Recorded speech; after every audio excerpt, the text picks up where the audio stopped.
بسم الله الرحمن الرحيم والصلاة والسلام على رسوله وعلى آله وأصحابه أجمعين.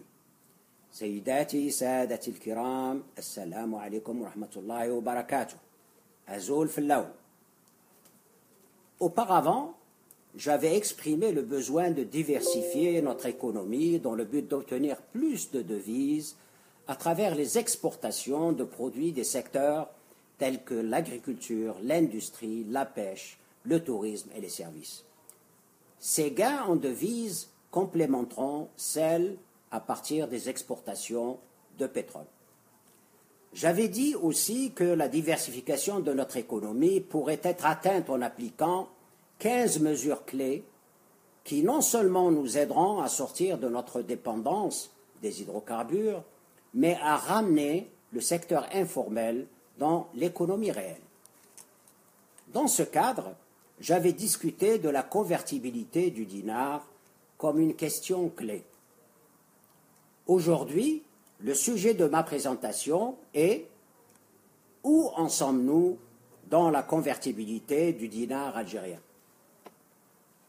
Laissez-moi commencer par dire qu'un marché de change flexible est crucial pour une économie dynamique et une croissance durable plus élevée. En septembre 1997, les autorités algériennes avaient déjà accepté la convertibilité du dinar comme faisant partie d'un paquet de politiques ambitieuses, de réformes et de modernisation de l'économie avec les mesures suivantes. Premièrement, libérer les transactions du compte courant, donnant ainsi l'occasion aux agents économiques d'acheter et de vendre des devises dans le secteur officiel. Deuxièmement, ouvrir des bureaux de change de devises dans le but de permettre la détermination de la valeur externe en devises du dinar à travers les forces du marché. Troisièmement, faciliter la rapatriation des gains en devises de l'étranger. Et quatrièmement, libérer le commerce extérieur. Aujourd'hui, nous avons ce qui suit. Premièrement, du côté positif, un marché en devises qui est largement flexible, avec la valeur externe du dinar algérien déterminée par un panier de devises étrangères représenté par les échanges commerciaux de l'Algérie.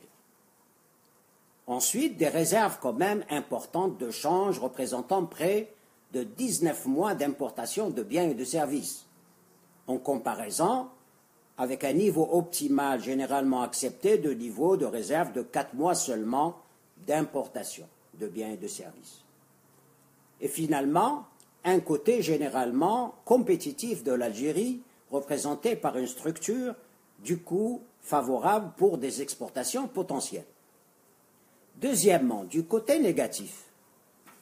Premièrement, des restrictions sur des transactions sur des comptes courants sont toujours en place pour les familles, ce qui les pousse vers le secteur informel.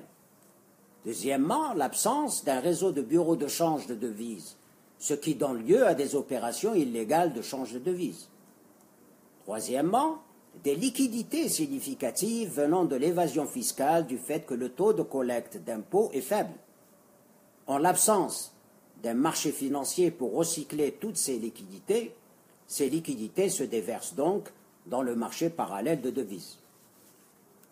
Il y a aussi finalement une prime d'environ 30% dans le marché de devises étrangères, mais qui augmente à mesure que le choc du marché pétrolier continue. En regardant l'avenir, je milite pour le besoin de réduire et d'éliminer à moyen terme le différentiel entre les marchés officiels et parallèles, de telle manière que la valeur externe du dinar contribue à la diversification et à une croissance économique plus forte. Des mesures de politique dans ce sens seraient les suivantes. Premièrement, éliminer les restrictions restantes sur les transactions du compte courant, y compris les transactions des familles achetant et vendant les devises. Deuxièmement, faciliter l'établissement de bureaux de change pour aider à constituer un prix externe du dinar par les forces du marché. Troisièmement, et finalement, faire plus d'efforts pour collecter les impôts et taxes douanières pour assécher les sources de liquidités qui nourrissent les marchés parallèles de devises. Et développer encore plus le marché financier en Algérie pour fournir des opportunités pour recycler l'épargne des familles et d'autres agents économiques. Les arguments que je viens de présenter sont en faveur de la libéralisation du compte courant, mais non celle du compte capital. L'ouverture du compte capital ne devrait être considérée que plus tard, parce que la libéralisation de ce compte capital requiert des conditions que l'Algérie ne remplit pas encore pour l'instant. Wa shukran ala isra'ikum. Wassalamu alaikum wa rahmatullahi wa barakatuh.